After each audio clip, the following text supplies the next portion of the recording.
How present was Tupac's mom during his time on the label? I know it was only 11 months or whatever, but how present was she as far as being around? Miss Shakur, to be honest, I can think of about 5 events that I saw her at. Okay. You got to remember, she had just got a new home in Atlanta, so she was happy about that.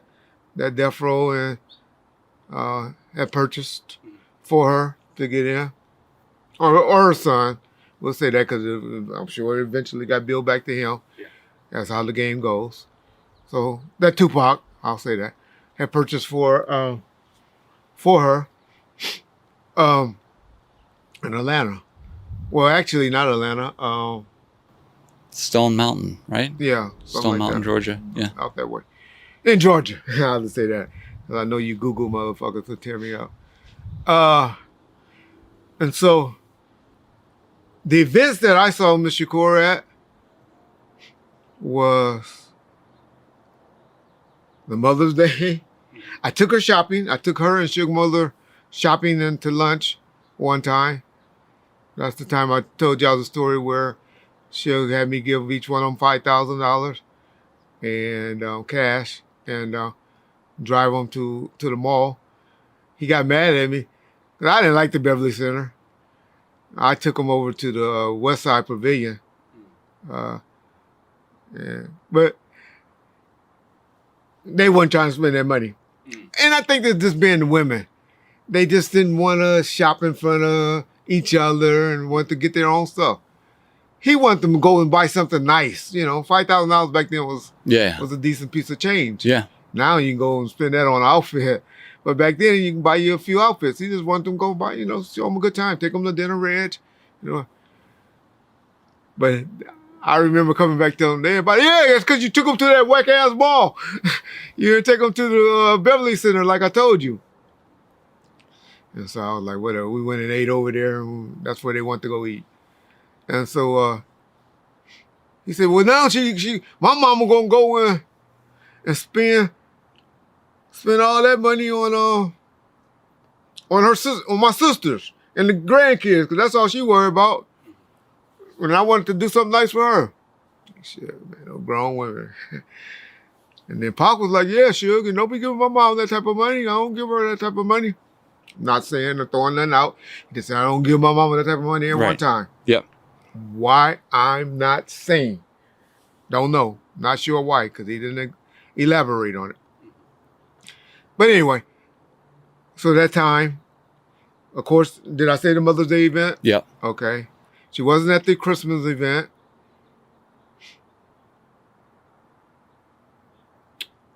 I know they were hanging out in Calabasas towards the end. Okay. Once he got his new house, because he was only there for like a month and a half, 2 months, if that. Okay. Once it got furnished and everything. Yeah. But I know the auntie was out there. That's why I always throw the slight. Everybody disagree with me. But I know for a fact that Yasmin wasn't around as far as working in the capacity that she was towards that week or two before Pac died or got killed. She did come back. She was there at the hospital and stuff like that. Yeah. But Molly was pretty much in that position. Or maybe she was just at the office trying to get the euthanasia stuff going. Don't know. But the mother probably was in town during that time, but she didn't come around death row. You don't bring your mothers in. Of course. You only bring them around to events. You don't bring your mom to your workplace. So yeah, and I wasn't one to be at Pac house. I was mainly a Suge guy. I know I sent my bodyguard, this guy named Cooper Hagan. They went out for Thanksgiving to Atlanta. Okay. And I remember they went out there and spent that Thanksgiving when he first got out of prison. So that would have been 95. Yeah. Thanksgiving, November 95. He went to Atlanta then. Those about the only times I can say Pac saw his mother in person, other than the last 2 months once he got his house in Calabasas. Don't know what was going on there. But yeah, those were the events and the timetable that I believe she was in town from Atlanta. Okay. And when Pop saw his mother during the final days. Okay. A lot of the people of the younger generation weren't really alive when Tupac was alive, when he did music. They, were born afterwards. For people that only see the hit 'em up stuff or, the him dissing this person or that person, how would you say Tupac was as a person? Like, would you say he was a good, you know what I mean? Like, from your interactions with him, how would you describe how he was on a day-to-day? My interaction was always professional. Because, Reggie was like the security professional guy, the no-nonsense guy. I wasn't one hanging out with them, fucking on girls and all of that. I'm the one that's kind of getting guys around and making sure the limo's there, the girls that they requested got there with the car service, making sure shit was happening. Reg, get this, Reg, do that. That was my thing. Reg, where your guys at? Where your security guy? Pop out the move. Make sure they okay. Make sure those niggas wasn't getting caught off into no shit. Been plenty of times where I done had to step in and take over when bitches laying out, passed out. All right, we gotta get this bitch out of here and get her in the car, cause she, cause Suge was on house arrest during that time, so the hotel or the motel was his office, and him and Pac had a ball in that red room. You can see all the pictures and all of that. That's where all those pictures. Those niggas was playing. That's their hotel room. That was their house. That was Suge's house. That really was Suge's house for like 2 or 3 months when he was on house arrest. Yeah. And so, because his room was in there, I had a bulletproof glass window put in, and that's where he used to sleep at, in this little back room. And then his office, and with couches, and that was his living quarters. And so that's where they played, and that's why Pac was either on a movie set or at the studio. That's where they hung until he went to go home and lay down. The food was brought to the studio. Everything was brought to him. The weed was brought to the studio. The bitches was brought to the studio. That was their playground and the safest spot. And they were working. The studio atmosphere. That they lived and killed that. So my profession was always with Pac was like, all right, who going on the trip?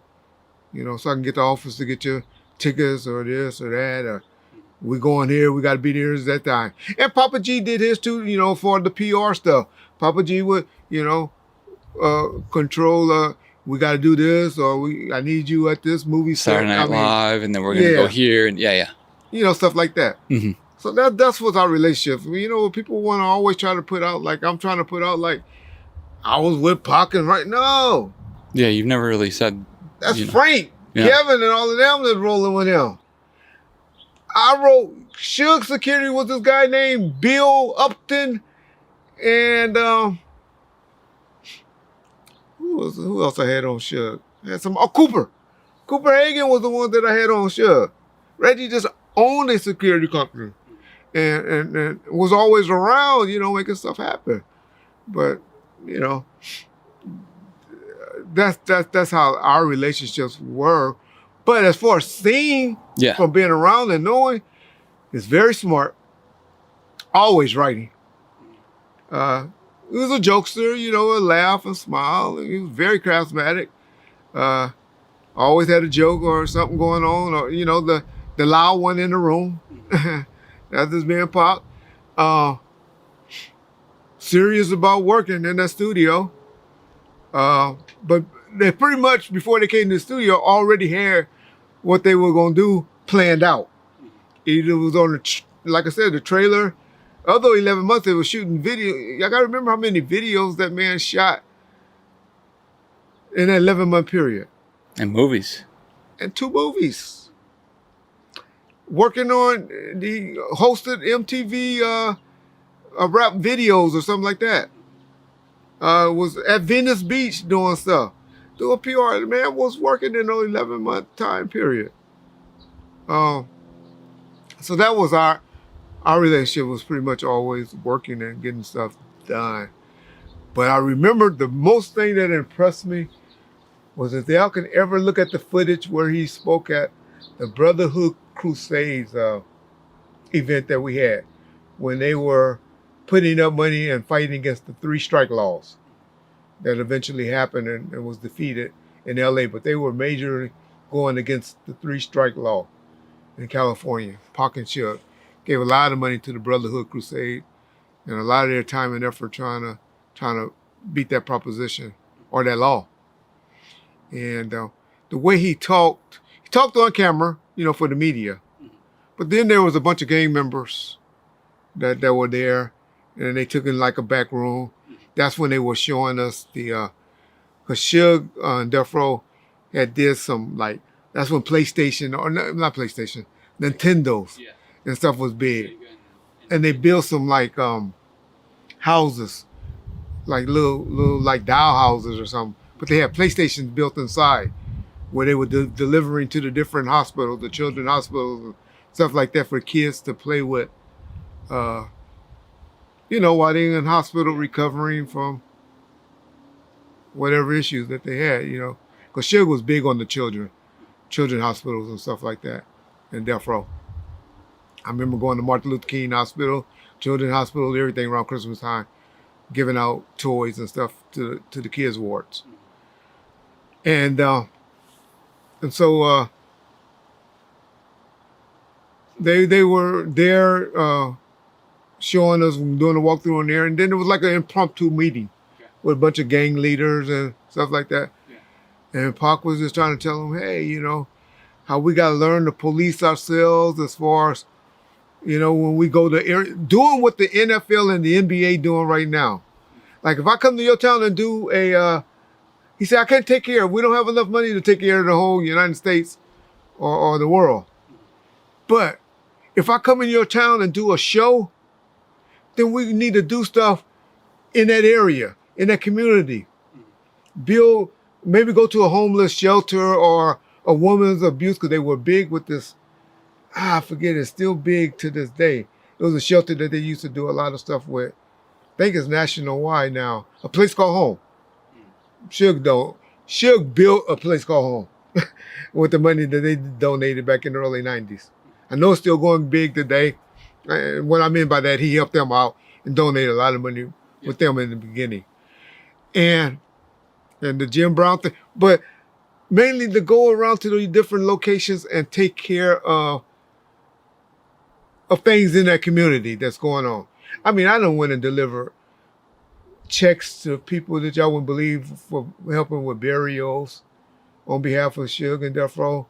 I remember when he was in prison up in Sacramento, where he had heard of a playground, they showed on the news, and there was a playground that went under and they were about to tear down or need to be revamped. Called me, Reg, get a check for $20,000 or $25,000, something like that, and take it to this place. I don't know nothing. Don't tell them who it's from. Just donate that and tell them to rebuild this. It got out. It got on the news. And somehow they found out who it was. Probably because it came from Suge Knight or Death Row. Probably came from Death Row, knowing my dumb ass. And so they knew who it was from. And they got on the news and all of that. But he didn't want no publicity from it and all of that. And so we did stuff like that. But my point in your question was about Pac. What was impressed me about Pac was mainly, like I said, how he just talked about doing things in communities when we go there and show up there, then always try to take time to help out with the gangs or talk to them and there about, this crime against brothers killing brothers and all of that stuff. And Pac was big on that. And I told his mother about that when I went and delivered her the medallion that we had, the Machiavelli medallion. Y'all call it the euthanasia medallion, but I'm going to tell y'all as many times as I can, it didn't say euthanasia, it says Machiavelli. I know y'all argue with me about that, but hopefully John can blow it up and show y'all it's Machiavelli. And when I delivered that, and we was telling stories to each other about that. It was at the the W Hotel in Westwood, and we sat there for about hours talking about that. And I was, and I told her about that story, and she said, "Reggie, you know where you get that from?" She said, "That's the Black Panther way of thinking. That's the model that's big from the Black Panther. That's his training, Reggie." And that's what I remember most about Pac Gotcha. and my interactions with Pac.